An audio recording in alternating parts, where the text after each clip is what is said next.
Ekhasini lethu le-Facebook sibuze ukuthi uthini umbono wakho ngendaba evezwe zizazi ukuthi ubukhohlakali nokuqashana ngokwazana ngikho ekuliya ukuvuleka kwamathuba wemisebenzi.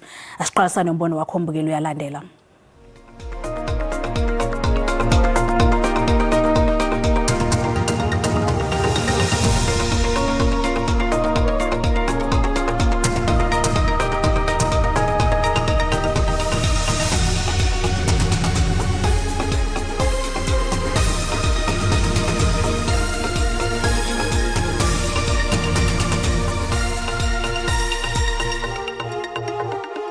Bababelo kanti kukhona ezazi ngendaba efana nale. Musi into yangabomi ke nayinjalo mina bengicabanga ukuthi yizwa ngobatsho ukuthi abantu bafakana ngobuhlobo emberegweni.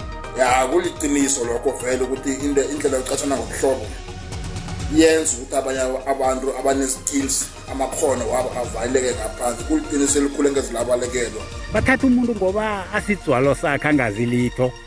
Bamfake emberegweni bakhipha umuntu owazi umbereko lo wena bamfake lapha abhalelwe. Noma umuntu omaziyo vele usebenzako mhlawumbe usebenza somewhere angeke uthole umsebenzi ngoba kulamalanga vele baqasha ngesandla bakubamba ngesandla bakufaka emsebenzini. Kha ufaka umuntu emberegweni ekubeni akawuqualifyeli gizo izinto ezenza ukuthi laba bawuqualifyelako abatsha bakawuthola umbereko. Umbono ngeyombukeli SABC ayizokuthwesa umlando ukuziphendulela ngombono wakho Mbukeli.